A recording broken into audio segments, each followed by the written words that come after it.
নমস্কার এভরিওয়ান, সবাইকে ওয়েলকাম করছি নতুন একটি রেসিপি দেখার জন্য। আশা করি আপনারা সবাই ভালো আছেন এবং সুস্থ আছেন। আজকে নিয়ে আসলাম নতুন ধরনের একটা পিঠা রেসিপি। সামান্য উপকরণ দিয়ে সহজ পদ্ধতিতে এই পিঠাটা তৈরি করা যাবে। যেমনই দেখতে সুন্দর, খেতে কিন্তু ভীষণ সুস্বাদু।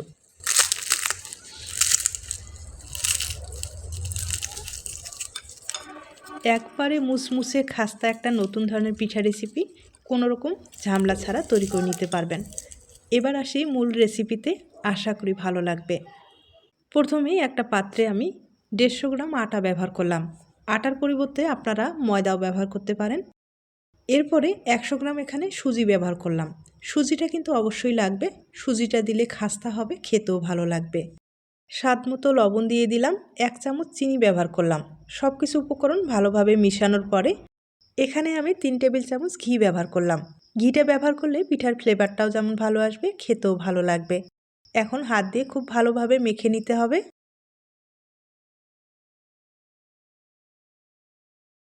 কিছু সময় ভালোভাবে মেখে নেওয়ার পরে এবার এখানে নরমাল জল দিয়ে ভালোভাবে একটা ডো তৈরি করে নিতে হবে।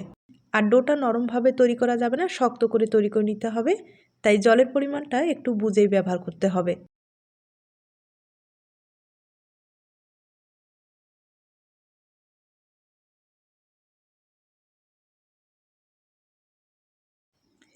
ডোটা আমি খুব ভালোভাবে তৈরি করে নিলাম। এবার সব কিছু সেট হওয়ার জন্য 10 মিনিটের মতো রেস্টে রেখে দিতে হবে।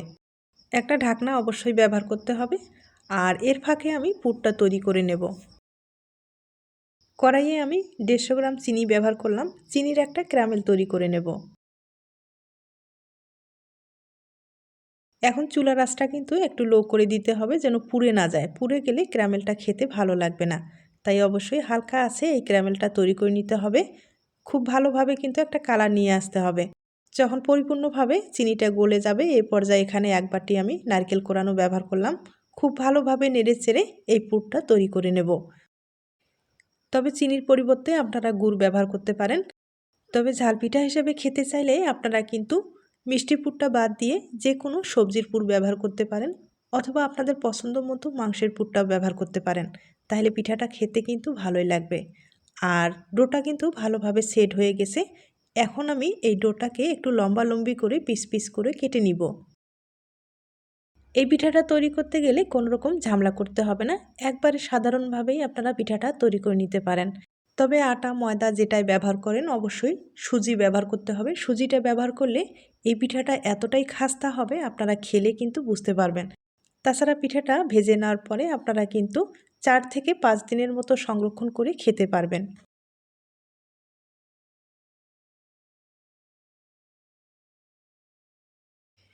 আবারও লিচিগুলোকে ছোট ছোট করে ডো তৈরি করে নিলাম।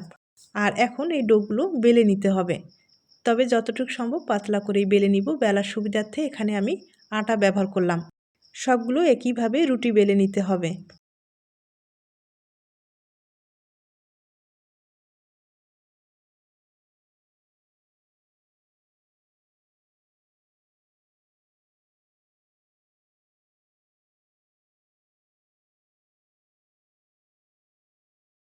সবগুলো রুটি আমি একইভাবে বেলে নিলাম।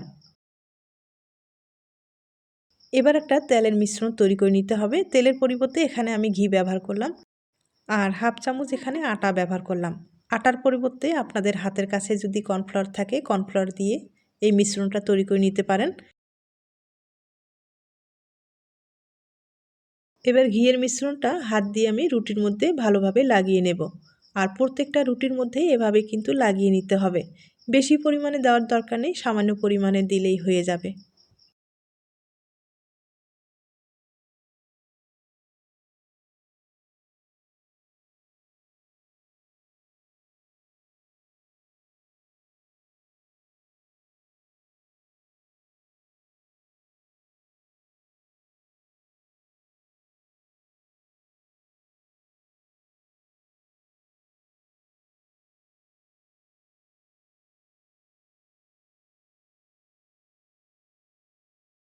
আমি ধাপে ধাপে প্রত্যেকটা রুটির মধ্যে ঘিয়ের মিশ্রণটা লাগিয়ে নিলাম।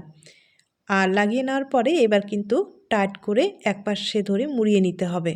তবে অবশ্যই এই কাজটা কিন্তু একটু ধৈর্য সহকারে করতে হবে আর টাইট করে ভালোভাবে মুড়িয়ে নিতে হবে, তাহলে প্রত্যেকটা লেয়ার কিন্তু বোঝা যাবে, পিঠাটা দেখতে ভালো লাগবে।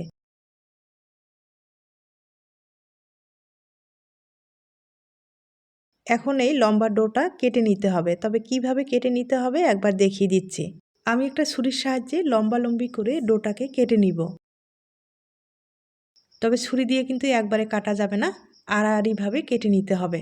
আড়াআড়িভাবে কেটে নিলে লেয়ারগুলো কিন্তু প্রত্যেকটাই ভালোভাবে ফুটে উঠবে।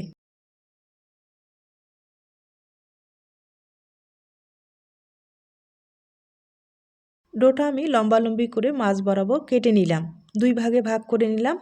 এখন এই ডোগুলো আবার কিন্তু পিস পিস করে কেটে নিতে হবে, মানে যে কয়েকটা পিস আপনারা করতে চান এখন কিন্তু করতে পারেন, সমস্যা নেই। ছোট অথবা বড় করে পিঠা তৈরি করে নিতে পারেন।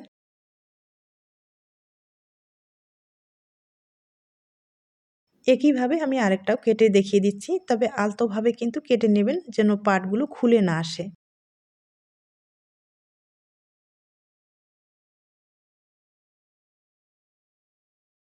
সবগুলো কেটে নেওয়া হয়ে গেছে, এবার এগুলো দিয়ে পিঠা তৈরি করে নিতে হবে। আমি আপনাদের 2টা পিঠা তৈরি করে দেখিয়ে দিচ্ছি। যে পাশে লেয়ারগুলো থাকবে সে পাশে কিন্তু নিচে দিয়ে এভাবে হাতে চাপ দিয়ে একটু চড়া করে নেওয়ার পরে বেলে নিতে হবে, তবে আলতোভাবে বেলে নিতে হবে। এখানে কিন্তু কোনো রকম চাপ দিয়ে বেলানো যাবে না। এখন পিঠাটা আপনারা কিন্তু বড় ছোট করে তৈরি করে নিতে পারেন। আমি পাতলা করে বেলে নিলাম আর পুর মাঝখানে কিন্তু দিয়ে দিব। এরপরে পিঠাটাকে ভাঁজ করে নেব আর একটা বাটির সাহায্যে শেপে কিন্তু কেটে নিব। আপনারা যে কোনো শেপ এখন তৈরি করে নিতে পারেন। এরপরে বাড়তি যে অংশটা আছে সেগুলো কিন্তু কেটে বাদ দিয়ে দিতে হবে। একটা পুলি পিঠার শেপে কিন্তু আমি তৈরি করে নিলাম। আর এখন সামান্য একটু ডিজাইন তৈরি করে নেব। তবে আপনারা চাইলে এভাবেই পিঠাটা রেখে দিতে পারেন। আর আমি সাইডের অংশগুলো একটু কেটে ডিজাইন তৈরি করে নেব। তার জন্য পাতলা একটা টিন ব্যবহার করব আর সাইডের অংশগুলো এভাবেই ডিজাইন তৈরি করে নেব, তাহলে পিঠাটা দেখতে ভালো লাগবে।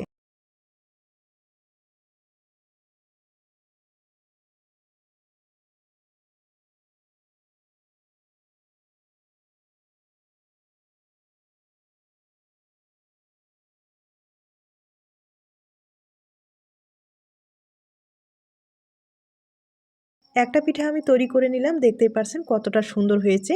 একইভাবে আমি আরেকটা তৈরি করে আপনাদের দেখিয়ে দিচ্ছি।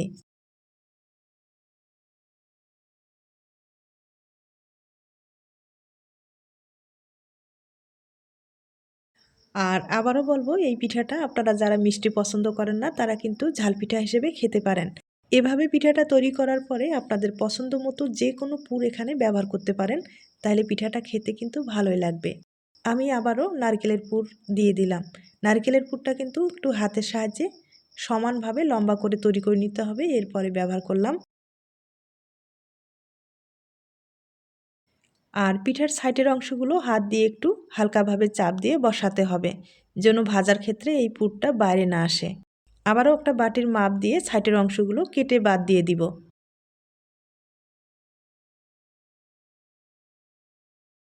এই পিঠাগুলো যখন তৈরি করবেন একবারে কিন্তু অনেকগুলো আপনারা তৈরি করার পরে একসাথেই ভেজে নিতে পারেন।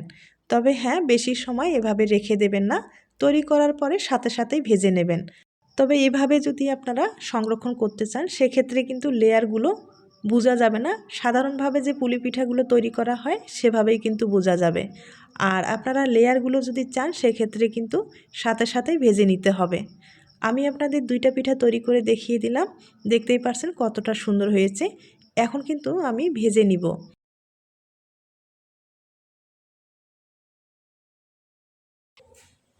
আর এই পিঠাগুলো হালকা আঁচে ভেজে নিতে হবে, এখানে কিন্তু তাড়াহুড়া করা যাবে না।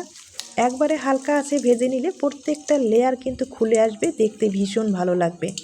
আমি আপনাদের ভেজে দেখিয়ে দিচ্ছি।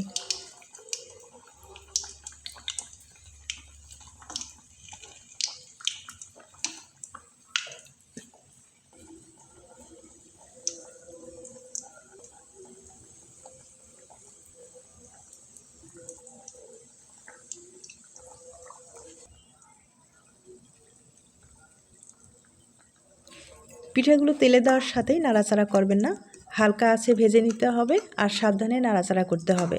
যখন এক পাশে হয়ে যাবে তখন কিন্তু উল্টে পাল্টে একবারে মুচমুচে করে ভেজে নিতে হবে।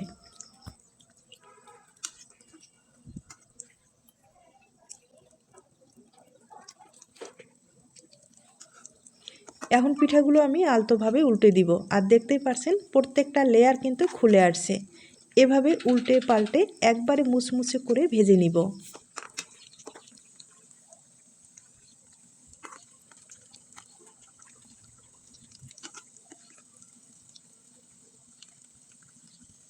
আর এভাবে হালকা আছে একটু সময় নিয়ে ভাজলে পিঠার কালারটা কিন্তু খুব ভালো আসে। এভাবে আমি একটু সময় নিয়ে একবারে মুচমুচে করে ভেজে নিলাম, আর দেখতেই পাচ্ছেন কালারটাও কিন্তু খুব ভালো এসেছে।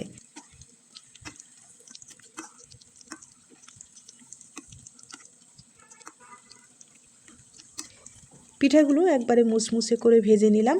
এভাবে ভেজে নিলে আপনারা কিন্তু 4 থেকে 5 দিন অনায়াসে খেতে পারবেন, কোনো রকম সমস্যা হবে না। এখন পিঠাগুলো তুলে আপনাদের পরিবেশন করে দেখিয়ে দিচ্ছি। একইভাবে সবগুলো কিন্তু ভেজে নিলাম। এখন আপনাদের একটা ভেঙে দেখিয়ে দিচ্ছি। আর একটা রিকোয়েস্ট থাকবে, যদি রেসিপিটি আপনাদের ভালো লেগে থাকে বা আপনার কোনো উপকারে আসতে পারে তাহলে কিন্তু একটা লাইক দিতে পারেন।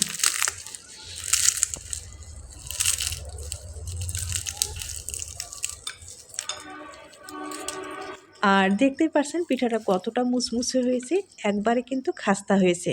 এরকম ধরনের পিঠা খেতে লাগবে দুর্দান্ত। অবশ্যই বাড়িতে ট্রাই করে দেখতে পারেন। আজ তাহলে এ পর্যন্ত, নতুন কোনো রেসিপির সাথে আবার দেখা হবে। সবাই ভালো থাকবেন, সুস্থ থাকবেন এবং নিরাপদে থাকবেন।